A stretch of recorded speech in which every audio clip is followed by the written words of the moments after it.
grattacielo di Mestre. Questa mattina Viale San Marco si è risvegliato tappezzato di striscioni e slogan contro il progetto del comune. Multe e salasso ai dipendenti ACTV che bloccarono il Ponte della Libertà durante la mobilitazione dello scorso 23 aprile. Le sanzioni vanno da 1.000 a 4.000 euro. Si è trovato faccia a faccia con il ladro acrobata aggrappato al balcone di casa al secondo piano di un palazzo di via Bissuola a Mestre. Il racconto di quei concitati momenti. Casalesi a Eraclea, ai domiciliari, commercialista 49enne di Noventa di Piave. Per lui è diventata definitiva la condanna per i fatti commessi tra il 2009 e il 2019. Lavoratori veneti in piazza a Torino alla manifestazione per chiedere una ripresa economica post-Covid. Si temono le conseguenze della fine del blocco dei licenziamenti. Dopo un anno di stop torna la festa del Redentore, amatissima dai veneziani, sarà con accessi limitati e su prenotazioni, ma il programma è ancora in divenire. A Jesolo torna la mezza maratona, sospesa nel 2020 a causa del virus. In 4.500 alla corsa, la prima corsa post-Covid della ripartenza veneziana e dell'intero litorale. Buonasera, ben ritrovati in diretta, edizione veneziana dei telegiornali di Antenna 3. E allora c'è stata una nuova protesta, lo avete sentito dai titoli, in Viale San Marco contro il progetto della torre di 70 metri per il quale giovedì prossimo ci sarà uno degli ultimi importanti passaggi, il voto in Consiglio Comunale. Ecco come si è risvegliato questa mattina il Viale San Marco a Mestre. Ovunque, su balconi, finestre e terrazzi, campeggiava la protesta. Giù le mani dal verde, no alla torre, sì al verde e allo sport, no alla torre. Tra gli slogan contro il progetto del grattacielo di 70 metri voluto da Cafarsetti, con l'ultimo passaggio di voto previsto per giovedì prossimo nel corso della prossima seduta del Consiglio Comunale. Non capiamo assolutamente qual è la velocità, qual è stata la necessità di questa urgenza che mercoledì faranno la Commissione e giovedì il Consiglio che votano su una cosa che sarà di un impatto devastante per questo territorio. Viale San Marco tra le zone più popolose di Mestre con i suoi 10.000 residenti e i ben 13 tra ipermercati e supermercati presenti nel raggio di 1 chilometro. Continua a ribadire il suo fermo no alla torre di 70 metri con annesso nuovo centro commerciale. Quindi farne un altro sembrerebbe una cosa non adatta per la zona, sia per il livello di traffico che poi genera, perché oso immaginare appunto nei periodi di punta delle feste o cose così, il traffico che ci sarà, che già adesso alla mattina con gli orari si vede che ce n'è un po' di più, con la costruzione, con il supermercato sarà decisamente invivibile. Ad affiancare i residenti nelle mobilitazioni con le associazioni ambientali di categoria anche il collettivo Tutti in Piedi, nato sempre in Viale San Marco. Qui la protesta non si ferma. Io faccio l'appello a chiunque, bambini, famiglie, le famiglie che sono coinvolte perché gli asili e l'asilo nido sono attaccati a questa costruzione, anche con l'aiuto di bambini creare degli striscioni con delle frasi d'effetto per far capire che quello che non vogliamo è la costruzione di questo progetto. Quindi lenzuola vecchie, tovaglie, quello che avete, scrivete le frasi di impatto che possano attirare l'opinione pubblica e l'attenzione delle persone che passano di qua. Sarebbero poco più di una decina le multe a dipendenti ACTV per aver stazionato in rampa Santa Chiara impedendo il transito in entrambi i sensi di marcia. Le sanzioni dai 1.000 ai 4.000 euro. Si tratta della mobilitazione del 23 aprile durante la quale era stato bloccato l'accesso a Piazzale Roma. I manifestanti coinvolti hanno ricevuto l'invito a presentarsi negli uffici della Digos a Piazzale Roma per la notifica della sanzione. Ha sorpreso il ladro appeso al balcone di casa a ridosso di via Bissuola a Mestre, il ladro in fuga dopo essere letteralmente saltato dal secondo piano. Mi sono trovato praticamente alle 2 del mattino con il ladro in terrazza e sono riuscito in modo molto semplice ma anche ovviamente veloce a farlo fuggire gridandogli appunto ladro, e si è gettato dal secondo piano dell'appartamento della mia compagna. Si è trovato faccia a faccia con il ladro acrobata in piena notte l'altro giorno. Erano le 2 del mattino quando gli strani rumori della serranda forzata da chissà chi lo hanno svegliato dal sonno leggero, quindi la brusca e angosciosa scoperta. Il ladro, sospeso e sorpreso, tra l'inferriata e il pianerottolo del balcone di casa, al secondo piano di questo palazzo, a 2 passi dall'incrocio con via Pissuola a Mestre. Dal secondo piano, secondo me, si è progettato fronte alla terrazza, e ho sentito l'impatto, perché l'impatto c'è stato, e ho sentito anche i passi successivi della fuga. Io ho continuato a gridare in modo veramente pesante. La preoccupazione di quel che sarebbe potuto accadere se il ladro acrobata fosse riuscito nel suo intento continua a procurare al signor Fiorindo grande inquietudine e apprensione. In questo caso io c'ero, però c'era da solo la mia compagna, capite bene che insomma sarebbe stato un bel problema. Ecco. Alla denuncia già sporta al commissariato di polizia di Via Carossa si aggiunge anche questa televisiva, non per creare allarmismo, dice, ma al contrario perché possa essere d'aiuto per chi sottovaluta il potenziale rischio. Avvertire la cittadinanza in questo, di porre attenzione, di tenere gli occhi aperti, e questo è fondamentale secondo me da questo punto di vista. E finestre e balconi chiusi? E finestre e balconi chiusi, sì. Soprattutto. I carabinieri hanno notificato ad Angelo Di Corrado, commercialista 49enne di Noventa di Piave, un ordine di esecuzione per la pena definitiva di 4 anni e 8 mesi dopo il rigetto di un ricorso presentato alla Corte di Cassazione. La condanna è per associazione mafiosa nel Biellese dal 2009 al 2019. Il commercialista era già sottoposto all'obbligo di dimora a Noventa nell'ambito dell'inchiesta sui clan dei Casalesi a Eraclea, con l'accusa di essere il professionista di riferimento per sistemare gli affari della cosca guidata da Luciano Donadio. Una volta dimesso dall'ospedale di San Donà, dove è ricoverato, sarà condotto alla casa circondariale di Santa Maria Maggiore a Venezia. Lavoratori veneti in piazza Torino, sede di una delle 3 manifestazioni nazionali indette da CGIL, CISL e UIL per chiedere una ripresa economica post-Covid che non lasci indietro nessuno. In particolare si temono le conseguenze della fine del blocco dei licenziamenti. Dopo tanti mesi duri di emergenza sanitaria, in cui abbiamo dato il contributo nei territori, nei posti di lavoro, per aiutare questo Paese a reggere l'emergenza più dura, finalmente ritorniamo in piazza per dire che vogliamo essere protagonisti della fase di rilancio e di ricostruzione dell'Italia. Il Veneto e l'Italia hanno iniziato con più di un'incertezza il difficile percorso che li porterà fuori da un'emergenza pandemica che nessuno fino a 1 anno e mezzo fa si sarebbe aspettato di vivere. La ripresa dell'economia in particolare pone al mondo del lavoro più di una preoccupazione che ha portato i sindacati confederali ad indire una triplice manifestazione nazionale con la partecipazione anche dei lavoratori veneti, Firenze e Bari. Non possiamo iniziare la nuova fase partendo dai licenziamenti. Si ricostruisce l'Italia proteggendo il lavoro e soprattutto mettendo al centro un lavoro di qualità.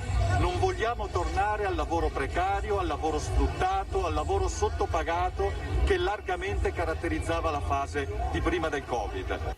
La maggiore preoccupazione è rappresentata dalla fine di quel blocco dei licenziamenti che fino ad ora ha impedito l'esplosione di quella che CGIL, CISL e UIL definiscono una bomba sociale che potrebbe portare nel solo Veneto alla perdita di decine di migliaia di posti di lavoro.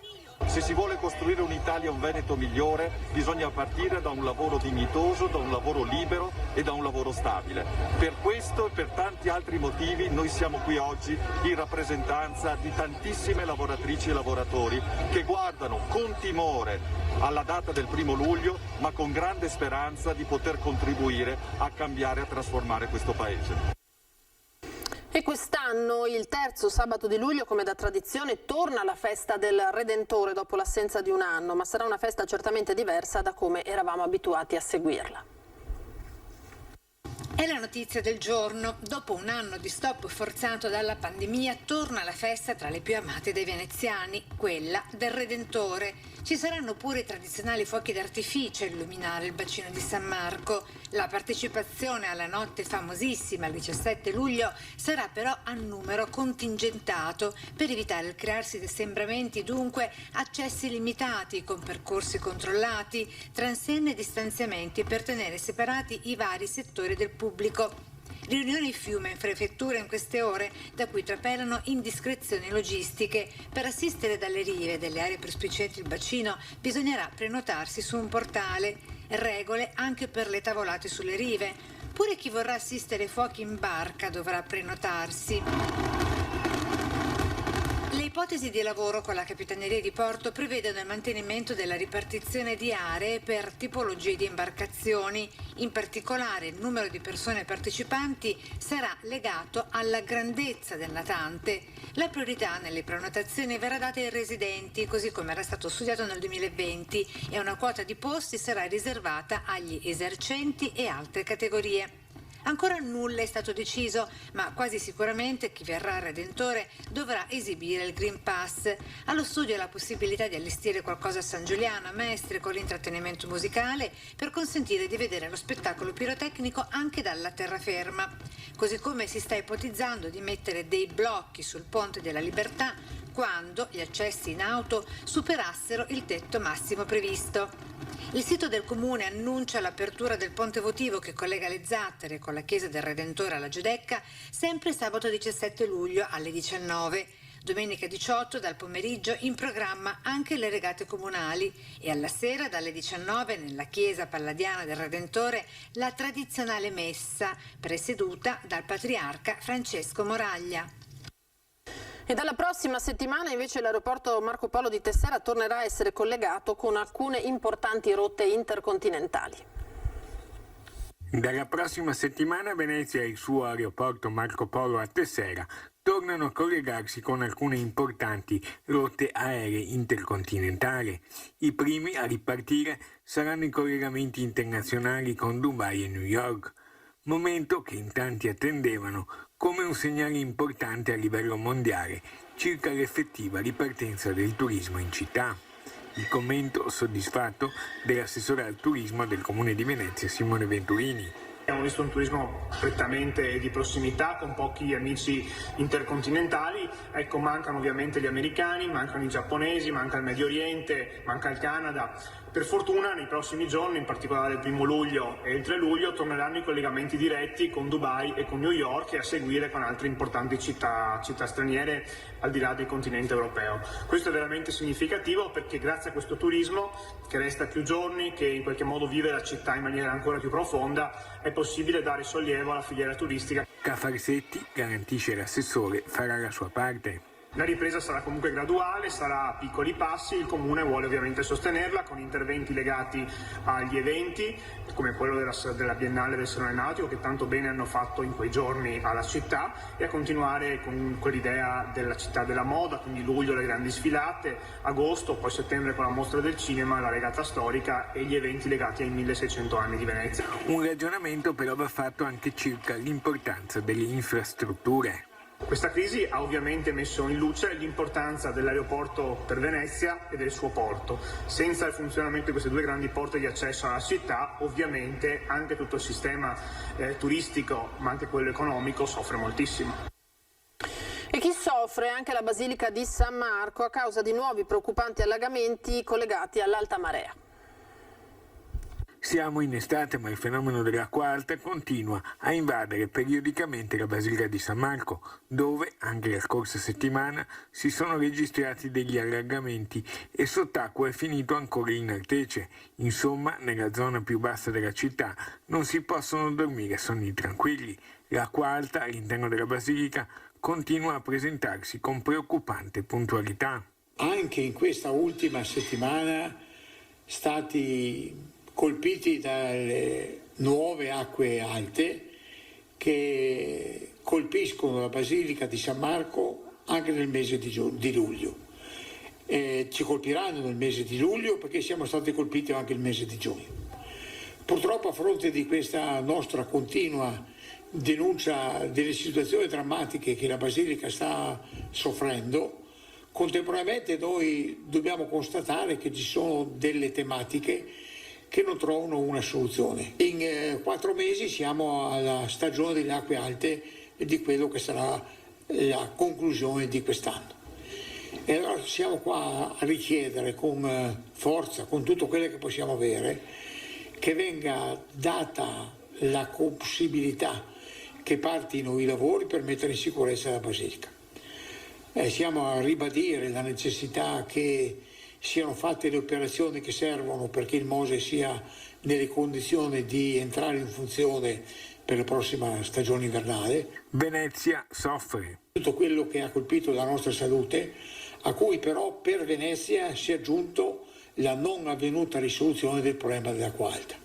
Le grandi assicurazioni che abbiamo ricevuto finalmente si tramutino in fatti concreti. Non abbiamo motivo di criticare nessuno, ma abbiamo la responsabilità di conservare la Basilica San Marco così com'è e così come dovrà essere.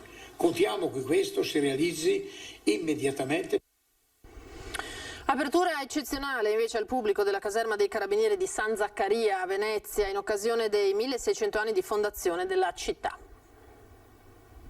Una divisa da colonnello dei corazzieri originale del 1890 accanto ad una grande uniforme attuale dei carabinieri accolgono i visitatori al comando provinciale di Venezia a pochi passi da Piazza San Marco, eccezionalmente aperto per un giorno con visite guidate dai volontari del Touring Club in occasione dei 1600 anni di fondazione della città. L'Arma dei Carabinieri presso questo sito è presente dal 1867, quando appunto venne fatta l'unificazione del Veneto al Regno d'Italia. È il comando più antico dell'Arma dei Carabinieri sul territorio veneziano. È sede di comando di gruppo dal 1870 e come comando provinciale dagli anni 2000. Fino alla Prima Guerra Mondiale, accanto ai Carabinieri, questa era sede anche di un reparto del Regio Esercito. Ma prima ancora questo era un monastero rimasto attivo per circa 1000 anni.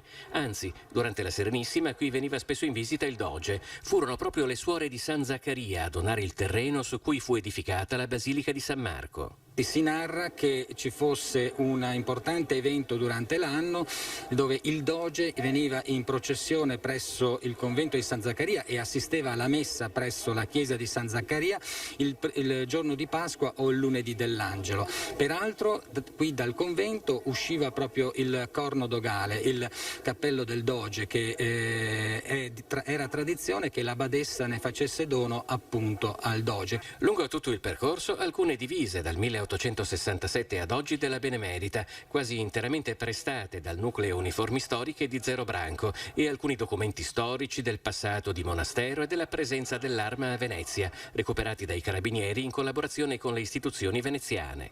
L'ultimo corazziere del re, il corazziere Biasin, che purtroppo è venuto a mancare qualche mese fa, che narrava proprio come in questo chiostro ci fosse stata una contrapposizione tra i carabinieri da un lato e le truppe tedesche dall'altro.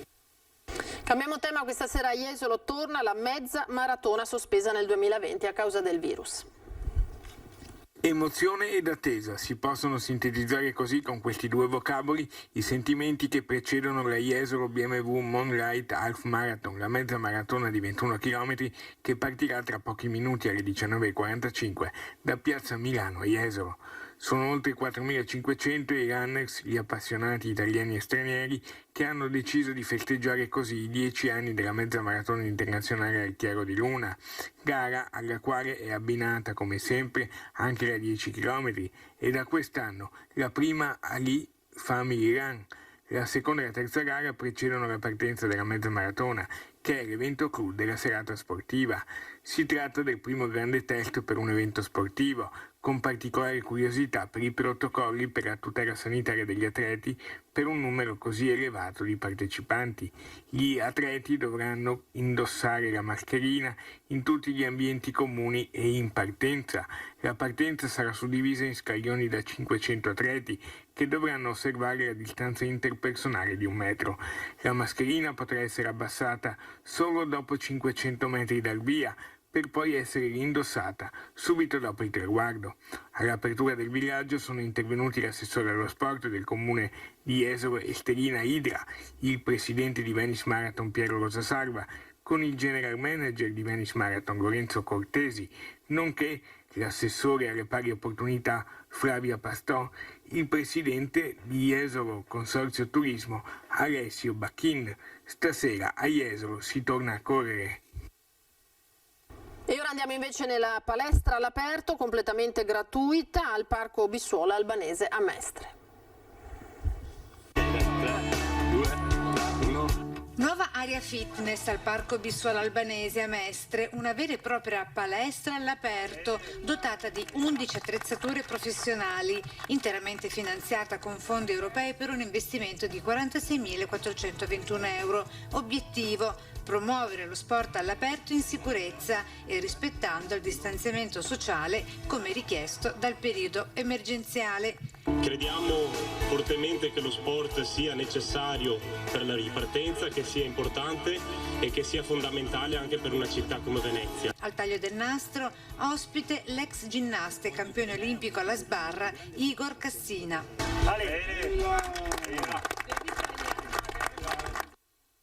Era l'ultimo servizio, grazie per averci seguito. Tra poco l'edizione di Treviso, vi lascio alle previsioni del tempo per domani. Arrivederci.